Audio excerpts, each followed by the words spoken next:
मुअज़्ज़िज़ ख़वातीन व हज़रात, अस्सलामु अलैकुम। आपका मेज़बान अजमल मलिक हाजिर खिदमत है। हमारा आज का मौजू है ब्रिक्स और अमेरिका की जंग। हमारी चंद मिनट की गुफ्तगू अगर आपको पसंद आए तो हमारे चैनल को सब्सक्राइब कर दीजिएगा ताकि आइंदा भी हमारा पैगाम आप तक पहुंचता रहे। अजीम चीनी दानश्वर कन्फ्यूशियस ने कहा था, दुनिया में कोई मुल्क चाहे कितना भी ताकतवर हो हमेशा अमन का गहवारा और खुशहाल नहीं रहता।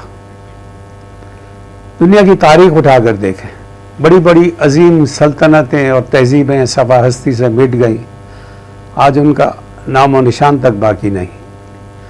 इस पर इकबाल ने कहा था, यूनान और मिस्र और रोमा सब मिट गए जहाँ से, बाकी मगर है अब तक नामो निशान हमारा।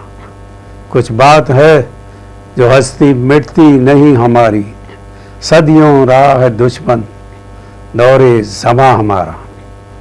मुसलमानों ने भी एक तवील अरसे तक दुनिया के 3 बड़े आज़मों पर हुक्मरानी की, लेकिन आज दुनिया की कमज़ोर तरीन कौम बन चुकी है।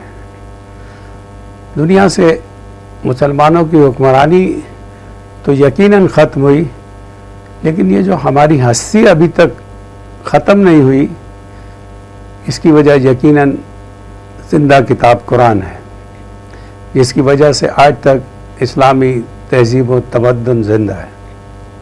इसमें कोई शक नहीं है कि इस वक्त इस्लाम की जो हालत है वो मशकात शरीफ की एक हदीस के जो अल्फाज हैं, अनकरीब लोगों पर एक ज़माना आएगा जिसमें इस्लाम का सिर्फ नाम ही बाकी रह जाएगा और कुरान के सिर्फ अल्फाज ही बाकी रह जाएंगे। ये हदीस तो तवील है, लेकिन ये सिर्फ शुरू के चंद अल्फाज मैंने इसलिए बयान किए हैं कि इस वक्त इस्लाम वाक़तन नमाज रोज़ा और चंद रसूमात का नाम रह गया है और मुसलमान मुख्तलिफ़ इमामों की तकलीद करके, और वो इमाम भी जिनके आपस में बहुत सारे तज़ादात हैं, पूरा आलम इस्लाम उन इमामों के पीछे चल रहा है। बहरहाल इंशाअल्लाह जब मुसलमान इज़्ज़त हासिल करना चाहेंगे, इस ज़िल्लत से निकलना चाहेंगे, तो फिर यकीनन उन्हें वही करना होगा जो इकबाल ने कहा था, वो ज़माने में मुअज़्ज़िज़ थे मुसलमान होकर और तुम ख्वार हुए तारिक कुरान होकर। बहरहाल ये आज का मेरा मौजू नहीं था, ये ज़िम्न में बात निकल आई। मेरा आज का मौजू है अमेरिका। अमेरिका जिसकी खोखली तहज़ीब व तमद्दुन है, और अब ये ऐसे लग रहा है अपने मंतकी अंजाम को पहुंचने वाला है, क्योंकि इसने सुपर ताकत बनने के लिए बहुत मल्फी हरबे इस्तेमाल किए, जिसकी वजह से बिलाखिर दुनिया के कई ममालिक इसके इरादों को भांप कर इसके ख़िलाफ़ हो गए और 2011 में ब्रिक्स के नाम से चंद ममालिक का एक इत्तेहाद कायम किया गया, जिसकी असल कुव्वत तो चीन और रूस हैं, लेकिन इब्तिदाई ममालिक में ब्राज़ील, इंडिया और जनूबी कोरिया भी शामिल हैं।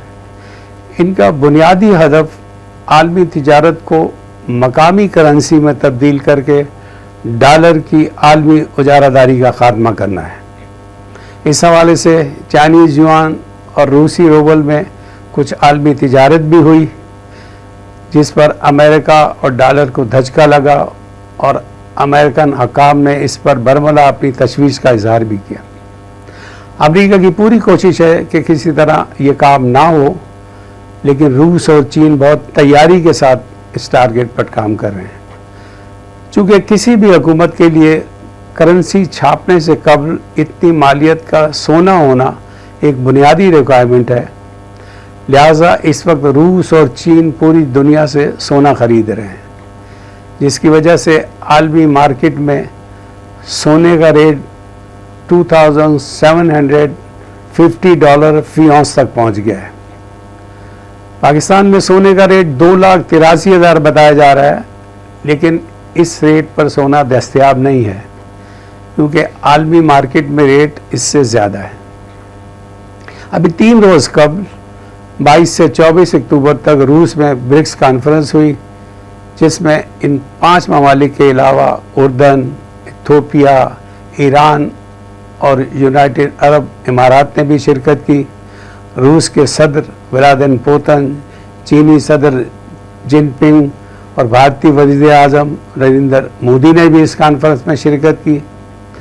भारत की खारजा पॉलिसी की यही कामयाबी है कि वो हालात का सही तजिया करके बर वक्त फैसला कर लेते हैं। भारत के चीन के साथ ताल्लुकात अच्छे नहीं, लेकिन वो इस इत्तेहाद में शरीक है, जबकि पाकिस्तान चीन के साथ हिमालय से बुलंद दोस्ती रखने का दावेदार है, लेकिन इस इत्तेहाद से बाहर है क्योंकि पाकिस्तान की एलीट क्लास के मफादात अमेरिका और डॉलर से वाबस्ता हैं।